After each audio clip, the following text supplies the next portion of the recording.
اما بعد فاعوذ باللہ من الشیطان الرجیم بسم اللہ الرحمن الرحیم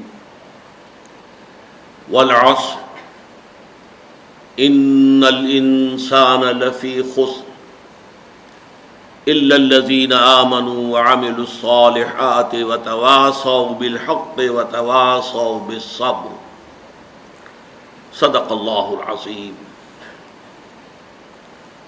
رب اشرح لی صدری ویسر لی امری واحلل عقدۃ من لسانی یفقہوا قولی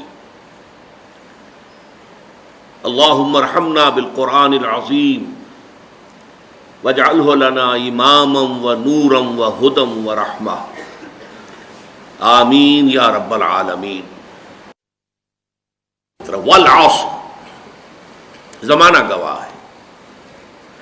سب سے پہلی بات تو یہ سمجھیے کہ عربی زبان میں زمانے کے لیے عصر کا لفظ بھی ہے، دہر کا لفظ بھی ہے، اور عجیب حسن اتفاق یہ ہے کہ دونوں کے حوالے سے صورتیں موجود ہیں، سورۃ العصر جس پر ہم اس وقت غور کر رہے ہیں، اور سورۃ الدہر هل اتى على الانسان حين من الدهر لم يكن شيئا مذكورا۔ یہ دہر اور عصر کے درمیان فرق کیا ہے؟ ان دونوں میں وہ جو اب انسان کا کانسیپٹ ہے، ہماری جو ہائر فزکس ہے جہاں پہنچی ہے، کہ اصل میں یہ ٹائم اینڈ سپیس یہ ایک ہی کمپلیکس ہے، یہ جدا اینٹیٹیز نہیں ہے، ایک ہی کمپلیکس ہے جس کے کمپوننٹس ہیں۔ جیسے مثلا یہ سپیس ہے جو آپ کے سامنے ہے، یہ 3 ڈائمینشنل کانسیپٹ ہے اس کا۔ کوئی شے اتنی لمبی، اتنی چوڑی، اتنی اونچی یا گہری، یہ 3 ڈائمینشنز ہیں۔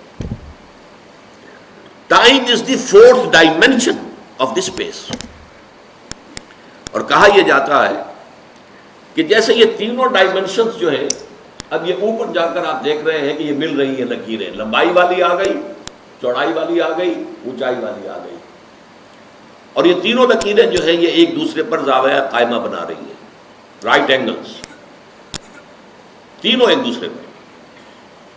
وہ کہتے ہیں کہ یہ جو ٹائم ایلیمنٹ ہے یہ بھی زاویہ قائمہ بناتا ہے ان تینوں کے ساتھ، اور ممکن نہیں ہے، یہ ہمارے کانسیپٹ میں ممکن ہی نہیں ہے۔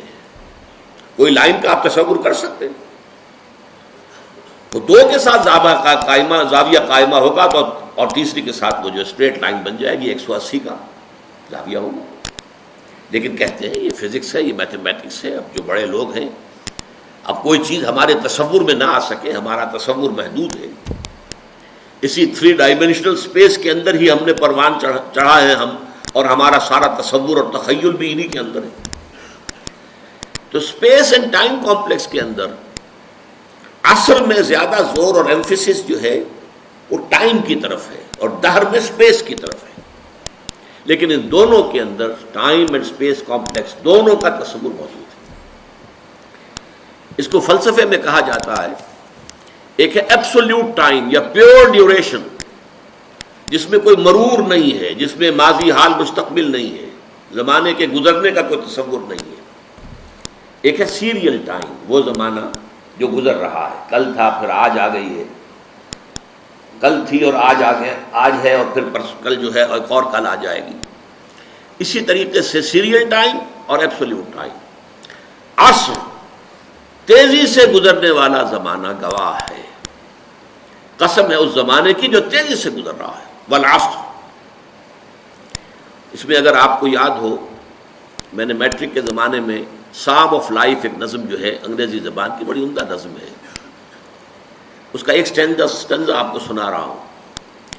Art is long and time is fleeting and our hearts though stout and brave still like muffled drums are beating funeral marches to the grave۔ Art is long, فن ہو، علم ہو، یہ بہت طویل کام ہے، اس میں مہارت حاصل کرنا آسان کام نہیں ہے، اور وقت گزر رہا ہے تیزی کے ساتھ، ٹائم از فلیٹنگ، دوڑ رہا ہے، بھاگ رہا ہے۔ And our hearts though stout and brave، اور اگرچہ ہمارے دل بڑے مضبوط ہیں، کوئی اس میں خرابی نہیں ہے، کوئی انجائنا نہیں ہے، کچھ نہیں ہے، still like muffled drums are beating. اس کے باوجود جیسے کہ کہیں کوئی فوجی جرنیل جو ہے اس کی میت جب چلتی ہے گاڑی پر تو اس کے ساتھ ساتھ ڈرم ہوتا ہے، ڈرم کی بیٹنگ ہو رہی ہے، ڈھول بج رہا ہے، اور ڈرم کی ہر بیٹنگ کے ساتھ اس کے ساتھ چلنے والے، مارچ کرنے والے جو فوجی ہیں ان کے قدم اٹھ رہے ہیں، اور ساتھ ہی ڈرم کی ہر بیٹنگ کے ساتھ یہ جو جنازہ ہے یہ قبر سے قریب تر ہو رہا ہے۔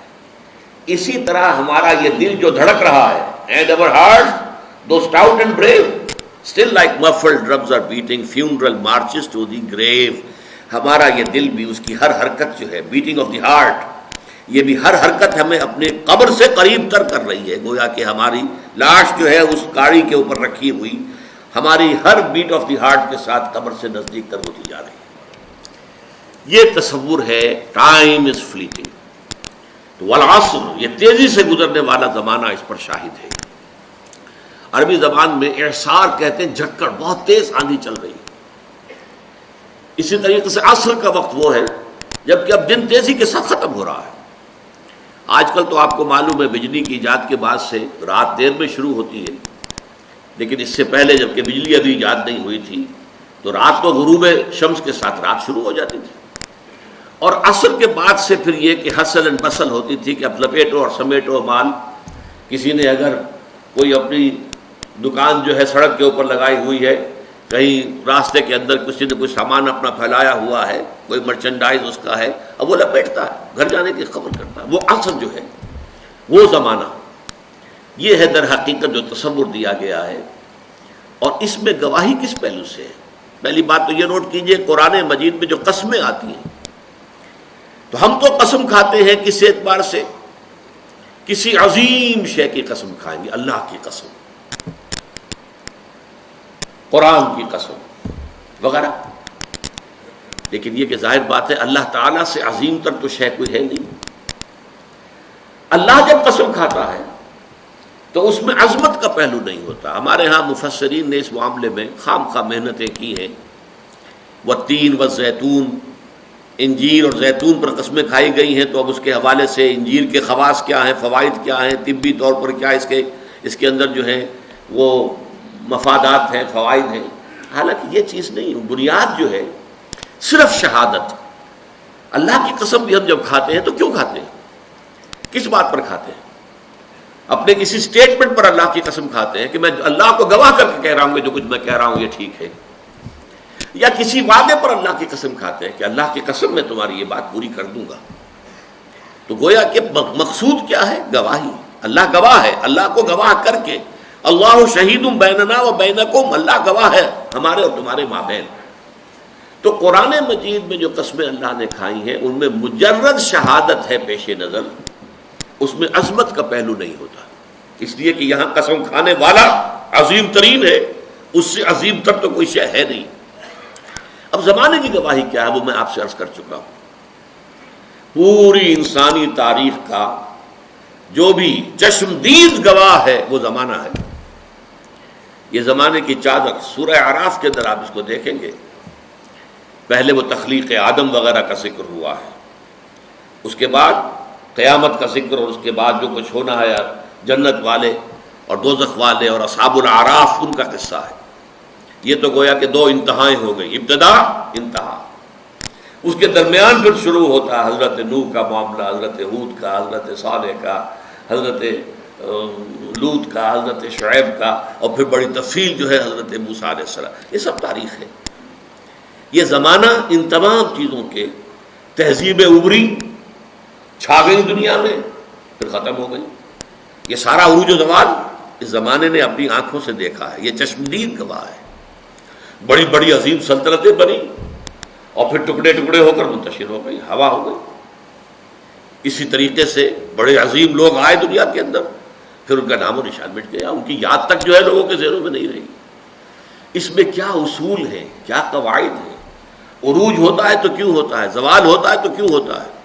قرآن مجید ان سب سے بحث کرتا ہے، لیکن یہ کہ والعصر جو ہے زمانے کو گواہی کے طور پر پیش کیا جا رہا ہے کہ زمانہ گواہ ہے کہ تمام انسان خسارے میں ہے سوائے ان کے جو چار شرطوں کو پورا کرنے والے ہیں۔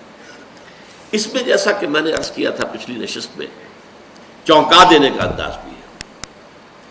جیسے یہ وقت تیزی سے گزر رہا ہے، آپ انگریزی میں بھی کہتے ہیں catch the time by the forelock, وقت کو اس کے ماتھے کے بالوں سے پکڑ کے رکھو کیونکہ یہ تو تیزی سے چلا جائے گا. اور یہی ہمارا اصل سرمایہ ہے، اسی میں کچھ بنانا ہے، اسی میں کچھ کرنا ہے، اسی میں کچھ کمانا ہے. اس کے لیے بڑی پیاری مثال دی ہے بعض مفسرین نے. ایک صاحب نے اپنا مشاہدے کی بنیاد پر لکھا کہ میں ایک دفعہ شام کے وقت ایک بازار منڈی اس میں سے گزرا تو میں نے دیکھا ایک برف بیچنے والا بہت چیخ چیخ کر اپنے برف کو بیچنے کے لیے لوگوں کو متوجہ کر رہا تھا. اس کی حالت جو تھی وہ بڑی ڈیسپریٹ. وہ کیوں انہوں نے سوچا؟ اس لیے کہ اس کا برف تو پانی ہو جائے گا، زیرو ہو جائے گا اگر بکا نہ. کوئی بساتی ہے، اس کا سامان ہے، نہیں بکا ہے، کوئی بات نہیں، دکان بند کرے گا، اگلے روز آئے گا، وہ سامان تو اس کے پاس ہے نا. اس کی اصل راس تو کہیں نہیں گئی، اس کا اصل سرمایہ تو محفوظ ہے. لیکن یہ برف کا تاجر جو ہے، یہ تو برف اگر بکی نہ تو پانی ہو گئی، ختم، اصل راس المال بھی گیا. انسان کی حیثیت برف کے تاجر کی ہے، اس کی زندگی کی برف گھل رہی ہے، تیزی کے ساتھ پگھل رہی ہے. جس کو کہا ہے ایک شاعر نے بہت عمدگی کے ساتھ، غافل تجھے گھڑیال یہ دیتا ہے منادی، گردوں نے گھڑی عمر کی ایک اور گھٹا دی. عام طور پہ تو ہم سمجھتے ہیں میری عمر پہلے 60 برس تھی، اب 61 ہو گئی، بڑھ گئی. بڑھی کہاں ہے، کم ہو گئی. اس لیے کہ جو بھی ٹائم اس دنیا میں ہے میرے لیے، اس میں سے اب 1 سال کم ہو گیا. 1 گھنٹہ جو گزرا ہے، 1 گھڑیال بجا، 1 گھنٹہ اور، یہ 1 گھنٹہ میری زندگی میں سے کم ہو گیا ہے. غافل تجھے گھڑیال یہ دیتا ہے منادی، گردوں نے گھڑی عمر کی ایک اور گھٹا دی. تو یہ وہ چونکا دینے کا انداز ہے. Time is fleeting, catch the time by the forelock. والعصر ان الانسان لفی خسر. اب آئیے تیسری آیت پر. یہ ہے اصل عملی اعتبار سے اس سورہ مبارکہ کا جو لب لباب ہے، جو اصل حاصل ہے. الا الذین آمنوا وعملوا الصالحات وتواصوا بالحق وتواصوا بالصبر.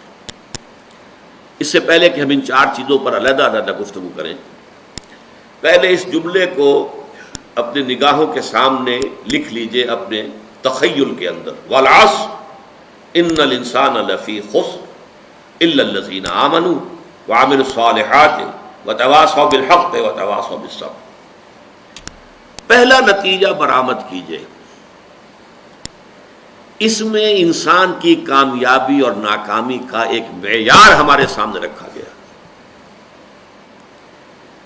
اگر یہ 4 چیزیں ہیں تو انسان کامیاب ہے.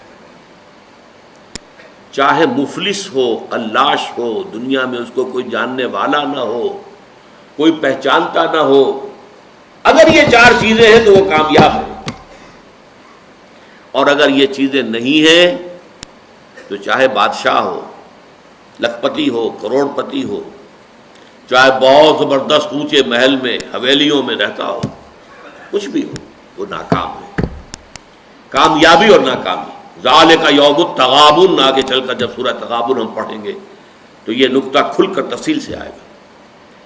قرآن مجید کی یہ صورت ہمارے سامنے ایک معیار رکھ رہی ہے. کامیابی کا معیار کیا ہے، ناکامی کا معیار کیا ہے. دیکھیے ہر انسان، کچھ لوگ تو ہوتے ہیں بہت ہی ڈھیلے ڈھالے قسم کے، جن کی زندگی میں کوئی خاص امنگ، کوئی ولولہ نہیں ہوتا، کوئی حال، کوئی مقصد نہیں، کچھ نہیں. گویا کہ وہ خود زندہ نہیں ہوتے بلکہ زندگی انہیں گزار رہی ہوتی ہے. لیکن اکثر لوگ جو آپ کو ملیں گے، کوئی نہ کوئی امبیشنز ہیں، کوئی مقاصد ہیں، کوئی نہ کوئی نام سامنے جو ہے. کوئی طالب علم ہے، ان سے جا کے پوچھئے، کوئی کہے گا میں ڈاکٹر بننا چاہتا ہوں، میں انجینئر بننا چاہتا ہوں، میں کمپیوٹر کی تعلیم حاصل کرنا چاہتا ہوں، میں کوئی بڑا وکیل بننا چاہتا ہوں. ہر شخص کے سامنے کامیابی کا کوئی نہ کوئی معیار ہے. وَلِكُلٍّ وِجْهَةٌ هُوَ مُوَلِّيهَا. ہر ایک نے اپنے لیے ایک ہدف معین کیا ہوا ہے اور اسی کی طرف رخ کیے ہوئے بھاگ دوڑ کر رہا ہے. ہمارے ذہنوں میں کامیابی کے معیارات ہیں. زیادہ دولت ہو جائے کامیابی ہے. ہم عام طور پر یہ نہیں سوچتے یہ دولت حرام سے آئی ہے یا حلال سے آئی ہے. بہت اونچا محل دیکھا، محسوس ہوا یہ لوگ تو یہ شخص جو اس میں رہ رہا ہے بہت، جیسے کہ قارون جب نکلا تھا اپنے پورے شان و شوکت کے ساتھ تو اس کی قوم کے لوگوں نے کہا تھا کہ یہ تو بڑا خوش نصیب انسان ہے، حظ عظیم والا ہے، لیکن جب پھر وہ دھسا دیا گیا زمین میں تو انہوں نے کہا کہ ہاں اللہ تعالیٰ کا بڑا فضل ہم پر ہوا کہ ہم قارون کے مانند نہیں تھے، ورنہ ہمیں بھی دھسا دیا گیا ہوتا۔ لیکن یہ تو بات کی بات ہے نا، جب قارون کو دیکھا تھا شان و شوکت کے ساتھ نکلا ہے لوگوں میں، اس وقت تو یہ کہ اعصاب تھر تھرا جاتے ہیں لوگوں کے۔ کوئی بڑی لمبی سی چمکیلی سی بھڑکیلی سی کار آپ کے قریب سے گزرے تو ایک دفعہ تو اعصاب کے اندر ارتعاش ہوتا ہے، ہم متاثر ہوتے ہیں، اپنے ماحول سے متاثر ہوتے ہیں، اور اس میں پھر یہ کہ ہمارے جو تصورات ہیں کامیابی اور ناکامی کے، اگرچہ اول تو ہے ہی نہیں ہمارے سامنے یہ تصور کامیابی کیا ہے ناکامی کیا ہے، لیکن اگر ہو بھی تو ڈاواں ڈول ہو جاتے ہیں، ہم متاثر ہو جاتے ہیں، اس ماحول کا اثر لیتے ہیں، قبول کرتے ہیں، ہمارے اپنے اس ہدف کے۔ تو پہلی بات تو یہ کہ کامیابی ان چار چیزوں کے حوالے سے ہے، یہ ہے تو چاہے کوئی غریب ہے۔ حضور نے فرمایا کچھ لوگ ایسے بھی ہوتے ہیں جو کسی محفل میں بار نہیں پا سکتے، کہیں وہ سفارش نہیں کر سکتے، ان کی یہ حیثیت ہی نہیں کہ کہیں جا کر سفارش کریں، کوئی انہیں رشتہ دینے کو تیار نہیں ہوتا، غریب ہے، مفلس ہے، خلاش ہے، کوئی حیثیت نہیں ہے، لیکن اللہ کی نگاہوں میں ان کا مقام وہ ہے کہ اگر وہ کہیں بھولے سے بھی کوئی قسم کھا بیٹھے تو اللہ تعالیٰ ان کی قسم کی لاج رکھے گا۔ مفلس ہونا، خلاش ہونا، گمنام ہونا، اس میں کوئی حرج نہیں، اگر ایمان ہے، عمل صالح ہے، تواصی بالحق ہے، تواصی بالصبر ہے، اگر یہ چیزیں ہیں تو ظاہر بات ہے کہ پھر انسان کی کامیابی ہے۔ کتنے ہی صحابہ تھے حضور کے جنہیں فقراء کہا جاتا ہے، جو اصحاب صفہ تھے، خاص طور پر کھانے پینے کے لیے کچھ نہیں، کسی وقت کوئی صدقہ کو آ گیا، کچھ مال کہیں کسی نے بھیج دیا انصاری نے تو کچھ کھا لیا، ورنہ نہیں، پڑے ہیں در پر۔ حضور کی صحبت اور علم یہی وجہ ہے، حضرت ابو ہریرہ اصحاب صفہ میں سے تھے، حالانکہ سن 7 ہجری میں ایمان لائے ہیں، گویا کہ حضور کے ساتھ ان کی رفاقت جو ہے زیادہ سے زیادہ 3 برس کی بنتی ہے، 4 برس کی بنتی ہے، اس سے زیادہ نہیں، لیکن سب سے زیادہ کثیر تعداد میں احادیث انہی سے مروی، 24 گھنٹے بھی وہی پڑے، نہ کوئی کاروبار ہے، نہ کوئی دھندا ہے، نہ کوئی دکان ہے، نہ کوئی اور محنت مزدوری ہے، اور وہ فرماتے ہیں خود کہ بسا اوقات ایسا ہوتا تھا کہ کئی وقت کے فاقے کی وجہ سے مجھ پہ بے ہوشی طاری ہو جاتی تھی، تو لوگ آتے تھے اور میری گردن پر اپنا پاؤں رکھتے تھے، وہ سمجھتے تھے کہ اسے مرگی کا دورہ پڑا ہے، حالانکہ مجھے بے ہوشی ہوتی تھی فاقے کی وجہ سے، یہ کیفیت تھی۔ لیکن کیا وہ ناکام تھے؟ نہیں، کامیابی اور ناکامی کا، فرعون وہ کامیاب نہیں تھا، ناکام تھا، نمرود کامیاب نہیں تھا، ناکام تھا، قارون کامیاب نہیں تھا، ناکام تھا۔ گویا کہ کامیابی کا معاملہ دولت سے، جائیداد سے، دنیاوی وجاہت سے، دنیاوی اقتدار سے، کسی شے سے متعلق نہیں ہے۔ کامیابی کا تعلق اگر ہے تو وہ ایمان اور عمل صالح اور تواصی بالحق اور تواصی بالصبر سے۔ دوسرا نتیجہ نکالیے، اس سورہ مبارکہ میں کامیابی کی جو کم سے کم شرائط ہیں وہ بیان ہو رہی ہیں۔ نوٹ کیجئے، اگر انداز یہ ہوتا زمانہ گواہ ہے وہ لوگ بہت اونچے مراتب حاصل کر لیں گے جنہوں نے یہ شرطیں پوری کر دیں، ٹھیک، تو ایک امکان تھا کہ اگر یہ ساری شرطیں پوری نہ ہوں تب بھی کمتر درجے کی کامیابی تو حاصل ہو سکتی ہے، بہت اونچے مراتب نہ صحیح، نچلے درجے کے مراتب تک تو رسائی کا امکان ہے۔ یہ انداز نہیں ہے یہاں انداز کیا ہے؟ وَالْعَصْرِ إِنَّ الْإِنسَانَ لَفِي خُسْرٍ إِلَّا الَّذِينَ آمَنُوا وَعَمِلُوا الصَّالِحَاتِ وَتَوَاصَوْا بِالْحَقِّ وَتَوَاصَوْا بِالصَّبْرِ۔ زمانہ گواہ ہے اور زمانے کی قسم ہے، تمام انسان تباہ ہوں گے، برباد ہوں گے، سوائے ان کے جو یہ 4 شرطیں پوری کریں۔ یہ گویا کہ پاس مارکس ہیں، یہ فرسٹ ڈویژن سیکنڈ ڈویژن کی بات نہیں ہو رہی ہے، یہ ڈسٹنکشن کی بات نہیں ہو رہی ہے، بلکہ یہ در حقیقت بنیادی طور پر کامیابی کے لوازم ہیں، کامیابی کے لوازم ہیں، کامیابی کے لوازم ہیں، ورنہ ناکامی ہے، خسارہ ہے۔ استثناء جو ہے وہ اس کو واضح کر رہا ہے۔ تیسری بات اور بڑی اہم ہے، جب اللہ تعالیٰ کامیابی کو 4 شرطوں کے ساتھ مشروط قرار دے رہا ہے تو ظاہر بات ہے یہ چاروں لازم ہیں، ان میں سے کسی کو بھی کم کر دینے کا آپ کو اختیار نہیں۔ یہ اللہ کا کلام ہے، اس میں شاعری نہیں ہے، اس میں کوئی قافیے اور ردیف کی رعایت سے کوئی الفاظ بڑھا نہیں دیے گئے، اس میں کوئی مبالغہ نہیں ہے، یہ تو ایک ایک حرف اپنی جگہ پر اٹل ہے۔ وَالْعَصْرِ إِنَّ الْإِنسَانَ لَفِي خُسْرٍ إِلَّا الَّذِينَ آمَنُوا وَعَمِلُوا الصَّالِحَاتِ وَتَوَاصَوْا بِالْحَقِّ وَتَوَاصَوْا بِالصَّبْرِ۔ یہ چاروں چیزیں لازم ہیں۔ اس کو یوں سمجھیے کہ اگر کوئی معالج آپ گئے ہیں، آپ نے نبض دکھائی ہے، یہ جو بھی اپنا تشخیص ہوئی ہے، اب نسخہ لکھا گیا ہے، اس میں 4 دوائیں لکھ دی گئی، آپ نے اس میں سے اپنی مرضی سے 3 ختم کر دی یا 2 ختم کر دی یا 1 بھی ختم کر دی فرض کیجئے، تو اب یہ نسخہ اس ڈاکٹر کا نہیں رہا، یہ اب آپ کا نسخہ ہے۔ آپ کو معلوم ہے نسخوں میں یہ ہوتا ہے کہ ایک دوا کے کوئی سائیڈ ایفیکٹس ہیں جو خراب ہیں، اس کے کوئی سمی اثرات ہیں، زہریلے اثرات ہیں، تو دوسری شے شامل کی جاتی کریکٹیو کی حیثیت سے کہ اس کا ازالہ ہو جائے۔ آپ نے وہ کریکٹیو نکال دیا تو مارے گئے نا، وہ نسخہ شفا نہیں رہے گا، وہ نسخہ ہلاکت بن جائے گا۔ آپ اس میں سے کسی بھی شے کو ساقط کرنے کا حق نہیں رکھتے، بلکہ اس کے اندر تباہی اور بربادی آ جائے۔ یہ بات کیوں میں اس لیے ایمفیسس کے ساتھ کہہ رہا ہوں، آپ اگر جائزہ لیں گے تو معلوم ہوگا کہ ہماری عظیم اکثریت محض ایمان کی بنیاد پر کامیابی اور نجات اور فوز و فلاح کی 100% امیدوار بن کر بیٹھی ہوئی ہے، اور ایمان بھی صرف زبانی کلامی ایمان، اور اگر عمل صالح کو تھوڑا بہت ہو گیا، نماز روزہ ہو گیا تو کیا کہنے صاحب، اس کے بعد تو ظاہر بات ہے کہ کوئی سوال ہی پیدا نہیں ہوتا کہ ہمارا کئی معاملہ جو ہے ناکامی کا ہو جائے۔ تواصی بالحق اور تواصی بالصبر تک تو کسی کے پہنچنے کا سوال ہی نہیں، ہمارے ذہنوں سے خارج ہے۔ یہ بھلائی کی تبلیغ کرنا یہ مولویوں کا کام ہے، ہمارا کام تو نہیں، یہ ہمارے تصورات ہیں۔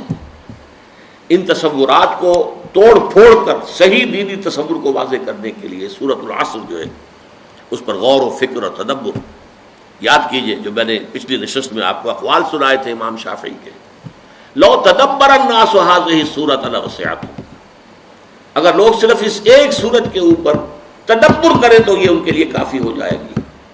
لو لم ينزل من القرآن سواها لكفت الناس، اگر قرآن میں سوائے اس ایک سورت کے اور کچھ نازل نہ ہوتا تو یہ بھی انسانوں کے لیے کافی تھی۔ تو پہلی بات یہ کہ یہاں پر کامیابی اور ناکامی کا ایک معیار ہمارے سامنے آ رہا ہے، کاش کہ یہ ہمارے دلوں میں کھد جائے، جیسے کہتے ہیں کہ نقش فی الحجر، پتھر میں جیسے کوئی چیز جو ہے کھود دی جائے، ایسے ہمارے دلوں میں یہ حقیقت کھد جائے۔ کامیابی ان چیزوں سے ہے، ایمان، عمل صالح، تواصی بالحق، تواصی بالصبر۔ کامیابی دولت سے، وجاہت سے، اقتدار سے، جائیداد سے، سرمایہ سے نہیں۔ نمبر 2، یہ کم سے کم لوازم ہے نجات کے۔ نمبر 3، ان میں سے کسی کو ساقط کرنے کا آپ کو اختیار نہیں۔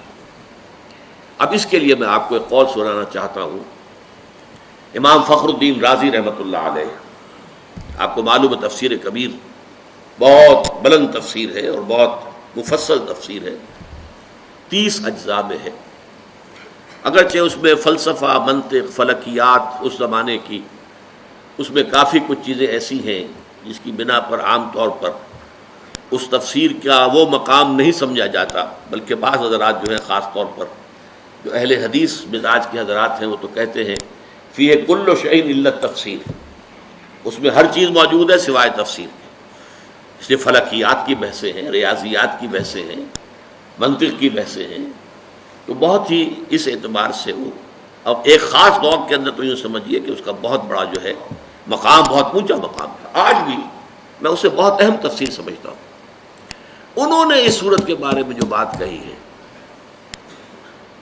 هذه الآیہ اس تیسری آیت کے بارے میں کہتے ہیں اعلم ان هذه الآیہ فیها وعید شدید، اس آیت میں بڑی شدید وعید اللہ تعالیٰ کی طرف سے آئی ہے، بأن اللہ تعالی حکم بالخسار علی جمیع الناس، اس لیے کہ اللہ تعالیٰ نے تو خسارے کا، بربادی کا، تباہی کا فیصلہ کر دیا تمام انسانوں کے لیے، الا من کان آتیا بہذہ الاشیاء الاربعۃ، سوائے اس کے کہ جو ان 4 شرطوں کو پورا کرنے والا ہو، وہی الایمان، وہ 4 شرطیں کیا ہیں؟ نمبر 1 ایمان، والعمل الصالح، اور عمل صالح، والتواصی بالحق، اور تواصی بالحق، والتواصی بالصبر، اور تواصی بالصبر، ودل ذالک، یہ ہے جملہ جو ہے دل ذالک، اس سے دلالت ہوئی اس بات کی طرف،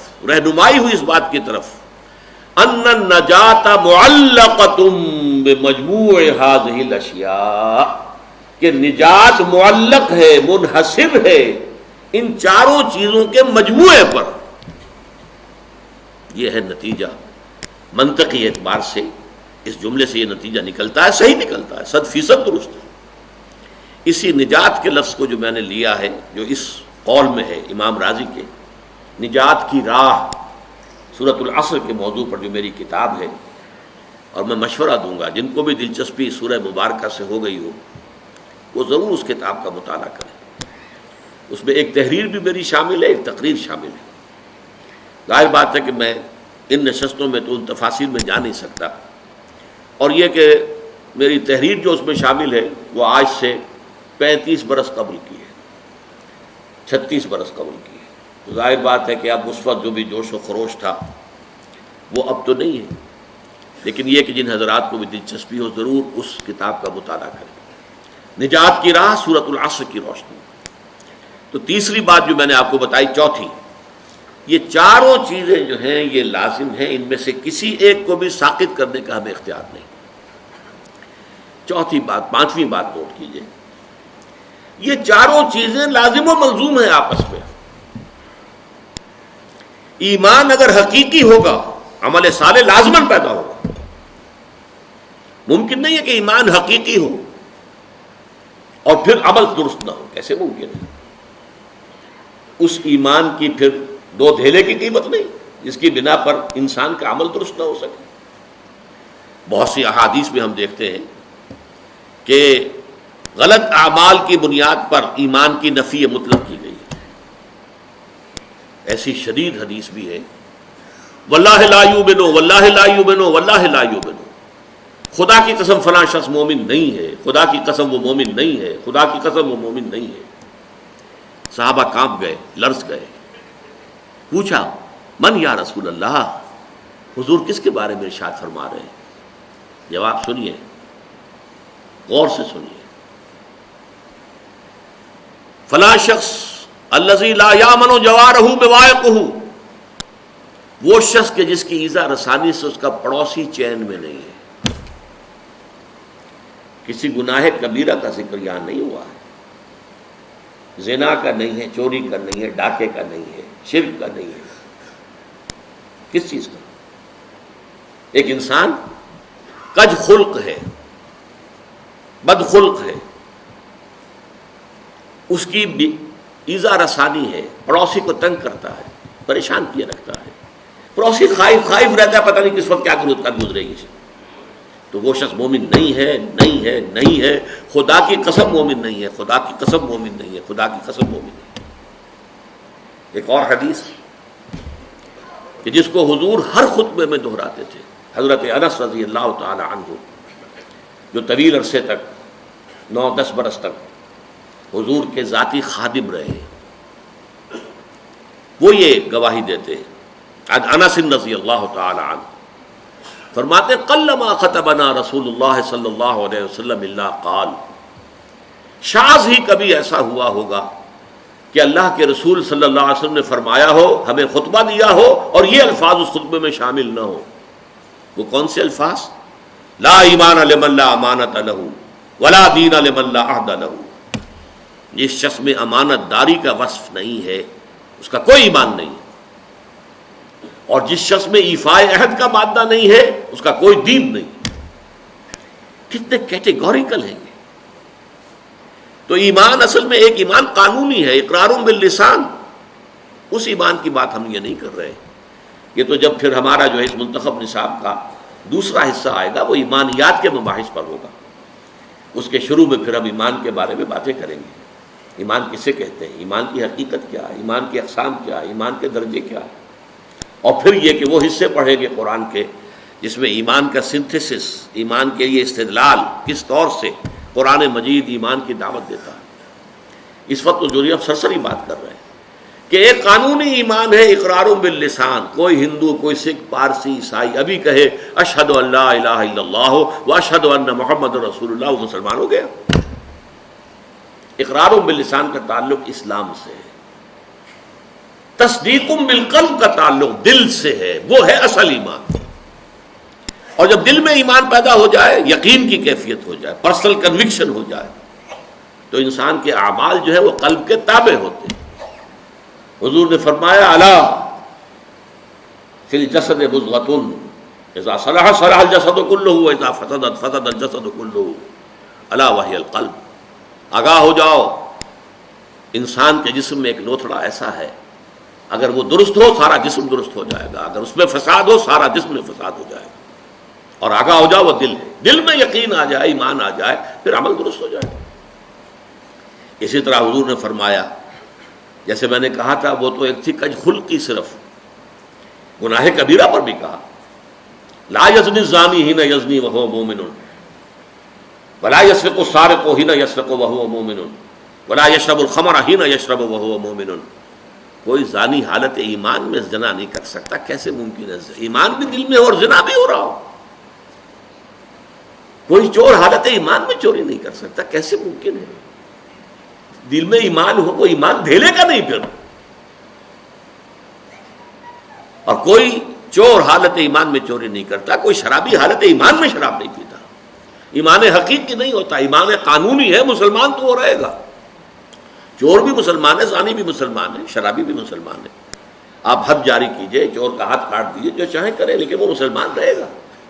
قانونی اسلام اور ہے، قانونی ایمان ایک حقیقی ایمان ہے جو دل کے اندر راسخ اور جاوید ہو جائے. اگر وہ ہوگا تو عمل درست ہو جائے گا.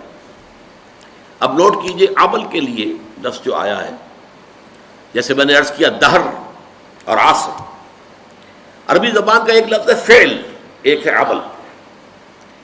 انسان سے جو بھی حرکت سرزد ہو رہی ہو، خواہ وہ بالارادہ ہو، غیر ارادی طور پر ہو، خواہ وہ بڑی سہولت سے ہو جاتی ہو، خواہ اس میں مشقت آتی ہو، تکلیف جھیلنی پڑے، وہ فعل ہے. لیکن عمل کہتے ہیں مشقت طلب کام کو، محنت طلب بالارادہ عمل. اس لیے عاملۃ ناصبہ سورۃ الغاشیہ میں آیا ہے وجوہ یومئذ خاشعۃ عاملۃ ناصبہ. تھکے ہوئے ہوں گے، مشقت زدہ ہوں گے چہرے، جیسے کوئی آدمی تھک ہار کر کھڑا ہو، ایسے کھڑے ہوں گے قیامت کے دن. تو عاملہ، عاملہ وہ ہے کہ جو تھکا ہوا ہو، تھکا ماندہ انسان. تو عمل وہ کام ہے جو مشقت طلب ہو، محنت طلب ہو، ارادے کے ساتھ کیا جائے، آپ کا فری چوائس ہو اس کے اندر. صالحات نیکیاں. اب اس لفظ کو بھی حقیقت کو سمجھیے. صالح کس کو کہتے ہیں؟ جس میں صلاحیت ہو. صلاحیت کا لفظ اسی سے ہے نا، من صلح، جس میں صلاحیت ہے. صلاحیت ہے تو اس کو پروان چڑھا سکتے ہیں. اعمال صالحہ وہ ہیں جو انسانی شخصیت کے اندر ترفع پیدا کرتے ہیں، انسانی شخصیت کے اندر ترقی پیدا کرتے ہیں، اس کی روحانی اخلاقی ترفع، اس کی بلندی. وہ افعال، وہ اعمال، وہ بالارادہ کیے جانے والے عمل، وہ تھکا دینے والی مشقت جس سے انسان روحانی طور پر بلندی حاصل کرے، اخلاقی اعتبار سے ترفع حاصل کرے، وہ اس مقام کو حاصل کرنے جس مقام پر اللہ نے اسے پیدا کیا. لقد خلقنا الانسان فی احسن تقویم. انسان کو تو ہم نے بہترین ساخت پر پیدا کیا تھا، بہت اونچے مقام پر پیدا کیا تھا، مسجود ملائک بنایا تھا، تمام فرشتوں کو اس کے سامنے جھکا دیا تھا. فسجد الملائکۃ کلھم اجمعون، لیکن پھر وہ گرتا ہے ثم رددناہ اسفل سافلین، وہ پھر نچلوں میں سب سے نیچے، الا الذین آمنوا وعملوا الصالحات۔ اس پستی سے ابھرنے کے لیے پہاڑ سے آپ کو نیچے گرا دیا گیا، پہاڑ پر چڑھنے کے لیے آپ کو مشقت کرنی ہوگی، چڑھنا ہوگا۔ وہ چڑھائی ہے ایمان اور عمل صالح کی چڑھائی، تاکہ آپ اپنے اس اصل مقام کو حاصل کر لیں جس پر اللہ نے آپ کو پیدا کیا ہے۔ حیوانیت کی سطح میں اگر گر گئے تھے تو اس حیوانیت کی سطح سے ابھر کر دوبارہ انسانی مقام کے اوپر آنا، شرف انسانیت کو دوبارہ حاصل کرنا، یہ ہے وہ محنت، یہ ہے وہ مشقت۔ اس کے لیے اللہ تعالیٰ نے ہمیں ہدایات دی ہیں، وہ کون سے اعمال ہیں، وہ کون سے افعال ہیں، کیا کرنے سے تمہاری شخصیت جو ہے وہ نشو و نما پائے گی، تمہاری سیرت میں نکھار پیدا ہوگا، تمہیں روحانی طور پر ترفع حاصل ہوگا، وہ ہے عمل الصالحات وتواصوا بالحق۔ اب یہاں عرض کر دوں میں، تواصو باب تفاعل ہے، تفاعل کے اندر دو چیزیں پیدا ہو جاتی ہیں اس باب میں، ایک تو باہم مل جل کر کوئی کام کرنا، اور نمبر دو اس میں مبالغہ، بہت شدت سے پوری طاقت سے کسی کام کو کرنا۔ حق کسے کہتے ہیں؟ حق کے چار معنی عربی زبان میں، جو شے فی الوقت فی الواقع موجود ہو وہ حق ہے، اور جو نظر تو آئے لیکن نہ ہو وہ باطل ہے۔ سراب ہے، نظر آ رہا ہے پانی ہے نہیں، وہ باطل ہے۔ حق وہ ہے جو موجود ہو، اور وہ شے کہ جو نظر آئے اور ہو نہ، وہ باطل ہے۔ حق ہر وہ شے ہے جو اخلاقاً ثابت ہو، یہ والدین کے حقوق ہیں، یہ پڑوسی کے حقوق اخلاقاً۔ حق ہر وہ شے ہے جو عقلاً مسلم ہو، عقل اس کا تقاضا کر رہی ہے، لازماً اس کو ہونا چاہیے۔ حق ہر وہ شے ہے جو نتیجہ خیز ہو، باطل وہ شے ہے جس کا کوئی نتیجہ نہیں، کچھ حاصل نہیں۔ یہ چار معنی میں حق لیجئے تو کس قدر وسعت ہو جائے گی تواصی کی۔ اور باہم ایک دوسرے کو کرنے کا مطلب کیا ہے؟ ایک اجتماعی زندگی وجود میں آنی چاہیے۔ یہ ایمان اور عمل والے جو ہے مل جل کر ایک اجتماعیت وجود میں لائیں۔ یہ اجتماعیت ایک دوسرے کو سہارا دیتے ہوئے آگے بڑھے گی، ایک دوسرے کو حق کی وصیت کریں گے۔ کسی کا پاؤں پھسلنے لگے گا تو پھر سہارا لے کر اٹھائیں گے، اسے ساتھ لے کر چلیں گے۔ وتواصوا بالحق، اور حق اب میں عرض کر دوں، چھوٹے سے چھوٹا حق بھی ہے اور بڑے سے بڑا حق بھی ہے۔ دو چیزیں میں بیان کر دیتا ہوں۔ کسی نے کسی کے 100 روپے 200 روپے دینے ہیں، وہ نہیں دے رہا ہے، اس سے جا کر کہنا بھائی آپ اس کے پیسے دے دیجیے، ادا کر دیجیے، یہ بھی تواصی بالحق ہے۔ بچے گلی میں کھیل رہے ہیں، اندیشہ ہے کسی گاڑی کا جو ہے شیشہ پھوڑیں گے، کیا کریں گے؟ اگر آپ ذرا ان سے کہیں تو یہ بھی تواصی بالحق ہے کہ بیٹے یہ کھیلنے کا میدان نہیں ہے، آپ جا کر کہیں میدان میں کھیلیں، تواصی بالحق ہے۔ اور سب سے بڑا حق، یہ زمین اللہ کی ہے، یہاں اللہ کا حکم چلنا چاہیے، یہاں سے وہاں تک تواصی بالحق ہے۔ یہ چھوٹا حق بھی ہے، بڑا حق بھی ہے، گویا کہ اس میں ساری منزلیں آ گئی ہیں۔ ایک تو جماعتی زندگی، مل جل کر ایک کام کرنا، اس لیے کہ یہ کام آسان نہیں ہے۔ اس کام کے لیے جیسا کہ اگلا مرحلہ آئے گا، وہ تواصی بالصبر، بڑے صبر کی ضرورت بھی ہوگی، مشقتیں بھی جھیلنی ہوں گی، تکلیفیں برداشت کرنی ہوں گی، پرسیکیوشن برداشت کرنی ہوگی۔ لیکن یہ چھوٹے سے چھوٹے حق سے لے کر بڑے سے بڑے حق تک جب انسان حق کا علم بردار بنتا ہے، اسی لیے میں نے عرض کیا تھا کہ قرآن مجید کے مضامین میں سے دعوت اللہ، دعوت الی سبیل اللہ، ادع الی سبیل ربک بالحکمۃ والموعظۃ الحسنۃ وجادلهم بالتي احسن، شہادت علی الناس، نہی عن المنکر، امر بالمعروف، دعوت الی الخیر، جہاد فی سبیل اللہ۔ اللہ کی زمین ہے، اللہ کا قانون نافذ ہونا چاہیے، اللہ کا نظام قائم ہونا چاہیے۔ اس کے لیے جد و جہد، اس کے لیے محنت، اس کے لیے مشقت، اس کے لیے بھاگ دوڑ، اس کے لیے اپنا وقت، اپنی صلاحیت، اپنے مالی وسائل کو صرف کرنا، یہ سب اس میں آ گئے، تواصی بالحق۔ اس لیے کہ چھوٹے سے لے کر اور بڑے سے بڑے حق تک جب آپ چھوٹے معاملے کے اندر حق کا ساتھ دیں گے تو بڑے میں بھی اللہ تعالیٰ توفیق دے گا کہ آپ اس کے علمبردار بن کر کھڑے ہو جائیں.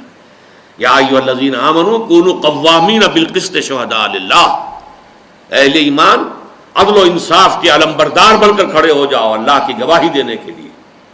اور یا ایھا الذین آمنوا کونوا قوامین للہ شہداء بالحق، اے ایمان والو کھڑے ہو جاؤ پوری طاقت کے ساتھ اللہ کے لیے اور حق کے گواہ بن کر. یہ سارا معاملہ جو ہے یہ تواصی بالحق میں ہے. اس کے بعد آخری مرحلہ تواصی بالصبر. اس لیے کہ یہ تواصی بالحق جو ہے، الحق مر، حق جو ہے کڑوا ہوتا ہے. آپ بچوں سے بھی کہیں گے کہ بیٹے یہاں نہ کھیلو تو ہو سکتا ہے کہ وہ گستاخی کریں کہ آپ اپنا راستہ لیں. جی آپ کون ہوتے ہیں؟ کسی سے کہیں گے بھائی تم نے اس کے 200 روپے دینے کیوں نہیں دیتے، دے دو. بھائی تم کون ہوتے ہو ہمارے معاملے میں آنے والے؟ ریزنٹمنٹ ہوگی، اس سے جوابی کارروائی ہوگا. اور یہ تو چھوٹے حقوق کی بات میں کر رہا ہوں، ذرا بڑے حق کی بات کر کے دیکھیے. جو وقت کے شداد ہیں، فرائض ہیں، نماردہ ہیں، ظاہر بات ہے کہ وہ کبھی برداشت کریں گے کہ حق کا بول بالا ہو، اللہ کا دین قائم ہو جائے، ہماری بادشاہتیں ختم ہو جائیں. کوئی فرعون چاہے گا، کوئی نمرود چاہے گا، یہ کبھی نہیں ہوگا. اسی لیے تیسرا سبق ہوگا انشاءاللہ اس منتخب نصاب کا، سورہ لقمان کا دوسرا رکوع. حضرت لقمان کی نصیحتوں میں کیا تھا اپنے بیٹے کو؟ ایک بڑی جامع نصیحت کیا تھی؟ یا بنی اقم الصلاۃ وامر بالمعروف وانھ عن المنکر واصبر علی ما اصابک. اے میرے بچے نماز کو قائم رکھیو اور دیکھیو نیکی کا حکم دیجو، بدی سے روکیو، اور پھر جو تجھ پر بیتے اس پر صبر کیجو. بدی سے روکنے کے بعد یقیناً تمہیں ریزنٹمنٹ کا سامنا کرنا پڑے گا. ریزنٹمنٹ پرسیکیوشن تک بھی آ سکتی ہے. کیا لڑائی تھی؟ کیوں مارا جا رہا تھا حضرت بلال کو، اور کیوں جو ہے ننگے بدن دہکتے ہوئے انگاروں پر لٹا دیا گیا تھا حضرت خباب بن الارت کو رضی اللہ تعالی عنہ. آخر یہی تو تواصی بالحق، اللہ کا دین، حق کی دعوت، حق کی طرف لوگوں کو بلانا. آخری بات وتواصوا بالصبر، جو میں نے عرض کیا، ایک اجتماعی زندگی میں ایک دوسرے کا ہاتھ پکڑ کر. آپ کو معلوم ہے کہ اگر سیلاب کا ریلا زوردار آ رہا ہو، اکیلے اکیلے کھڑے رہیں گے تو بہہ جائیں گے، لیکن 10-15 آدمی ہاتھ میں ہاتھ ڈال کر کھڑے ہو جائیں گے تو سیلاب کا ریلا انہیں بہا نہیں سکے گا. جب اجتماعی زندگی کے اندر پھر صبر کی ایک دوسرے کو نصیحت اور وصیت. اگر کسی وقت کسی کا حوصلہ جو ہے جواب دے رہا ہو، کسی کی ہمت جواب دیتی محسوس، دوسرے ساتھی اسے بک اپ کریں، اس کو حوصلہ دلائیں، دوبارہ اسے کہیں بھائی ہمت کرو، کھڑے ہو جاؤ، اس کا سہارا بنے. کہیں اسے تعاون کی ضرورت ہے، تعاون پیش کریں. اس طریقے سے مل جل کر ایک اجتماعی زندگی کے ذریعے سے تواصوا بالصبر کا معاملہ بھی، جس کے لیے سورہ آل عمران کی آخری آیت یا ایھا الذین آمنوا اصبروا وصابروا ورابطوا واتقوا اللہ. اہل ایمان صبر کرو، اور صبر میں دوسروں کا، اپنے جو مد مقابل ہیں، جو دشمن ہیں حق کے، ان کا مقابلہ کرو، ان سے زیادہ صبر کرو. یہ کفار بھی تو صبر کر رہے ہیں نا. یہ ابو جہل جو ہے صبر کر رہا ہے اپنے باطل معبودوں کے لیے. پہلے آیا تھا بدر میں، مارا گیا کہ نہیں مارا گیا؟ لیکن پھر مکے کے جو مشرکین تھے دوبارہ آ گئے 1 سال کے بعد. پہلے 1000 آئے تھے، اب 3000 آ گئے. وہ اپنے معبودان باطل کے لیے قربانیاں دینے کو تیار ہیں. تمہیں ان سے بڑھ کر قربانی دینی چاہیے، تمہیں ان سے بڑھ کر صبر کرنا چاہیے. تو یہ ہے صبر. یہ ہے 4 آیتیں.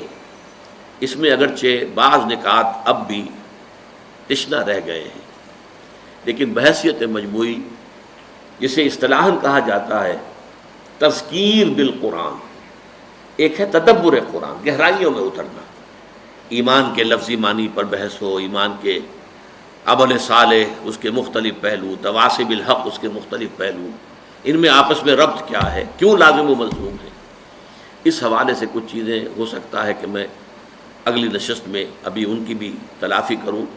باقی یہ کہ اللہ کے فضل و کرم سے جیسا بھی ہو سکا ہے، آج میں نے اس کا بحیثیت مجموعی اس کا جو ایک لب لباب ہے وہ آپ کے سامنے بیان کر دیا ہے. اقول قولی ھذا واستغفر اللہ لی ولکم ولسائر المسلمین والمسلمات.